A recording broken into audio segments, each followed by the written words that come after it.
I'm gonna share with you, this is the last topic we're gonna share together. And it's called the makings of a quality presentation. This is kind of part one of a future session we're gonna have on PowerPoint presentations. So the makings of a quality presentation. So my objective for this talk is to identify different components of an effective presentation, how to utilize a roadmap effectively when preparing a didactic presentation, and recognizing the need to activate learners' baseline knowledge prior to introducing new concepts. So when you're thinking about a presentation, you need to start with knowing your audience. And we'll go over roadmap, we'll go over goals and objectives, activating prior knowledge, adding new knowledge, revisiting the roadmap, and restating the goals and objectives.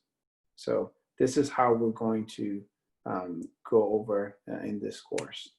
So first question is, how do I begin?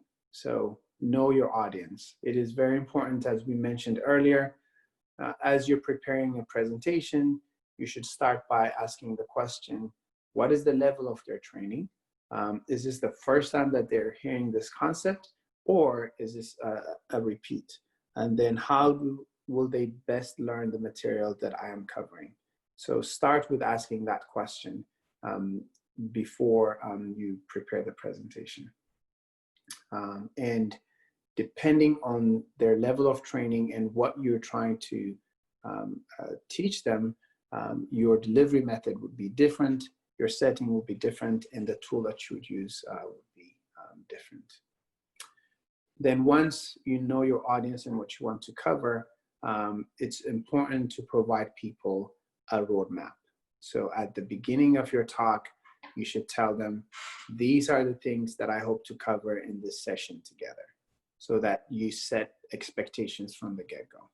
Okay, so what's a roadmap? A roadmap provides a structured overview of the presentation. It can be visual, it can be verbal, it can be written, but it's the big picture of the learning. You're kind of setting them up. This is what I hope that you will get at, with my talk. I'm going to share with you some examples of roadmaps. So this is a talk that was given on components of building global health educational capacity. So I'm sharing with them that I'm going to cover 4 major things in this topic. I'm going to talk about didactics and clinical training. I'm going to talk about context-specific curriculum. I'm going to link education to outcome metrics, and we're going to talk about traditional research. So I tell them this from the get-go. Here's another example, talking about educational methods. So this presenter is telling his audience that he's going to cover flipped classroom, test-enhanced learning, SPEST education, and JITL, DP, etc., whatever that means. And then he's going to kind of tie it together and see how that shows clinical transfer.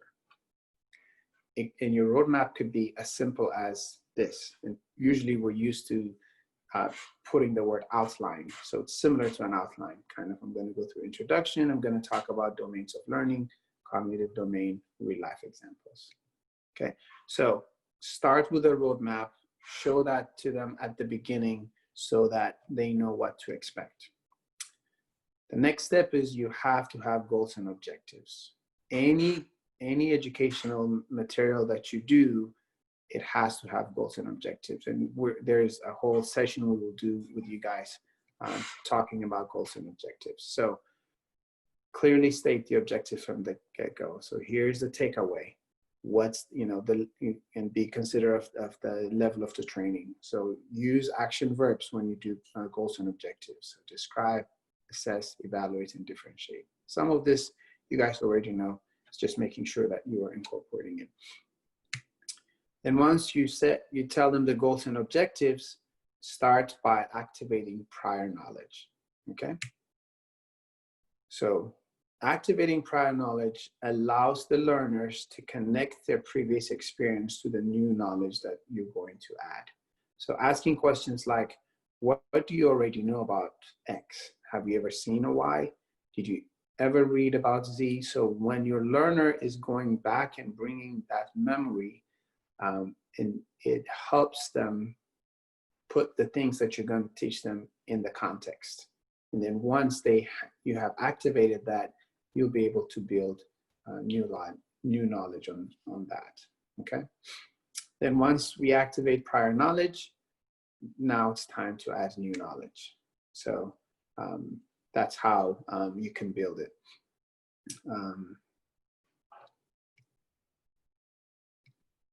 Then it is important to revisit your roadmap throughout your talk to make sure you give the learners an idea of where you are in the presentation.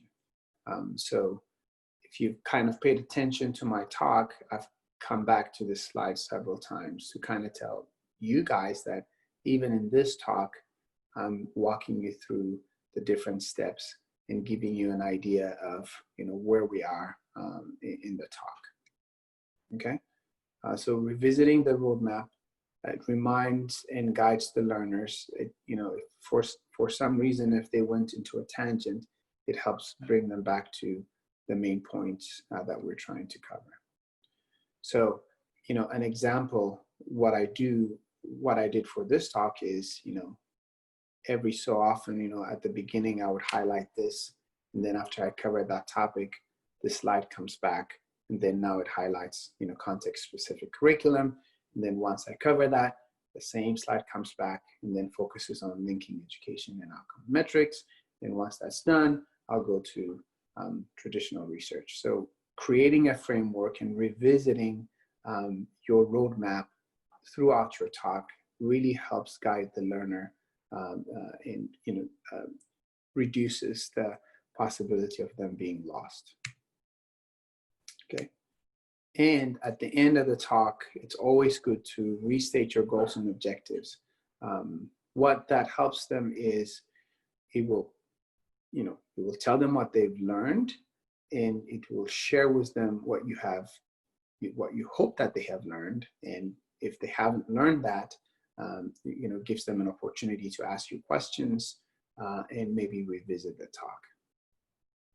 Okay, so hopefully after this talk, you've been able to identify different components of an effective presentation, that you be able to utilize a roadmap effectively when you're preparing didactic presentations, and that you recognize the need to activate learners' baseline knowledge prior to introducing new concepts. So I want you to take a moment, reflect on what you've heard, and pick one thing that stands out to you from this talk. We'll come back and ask you what that is.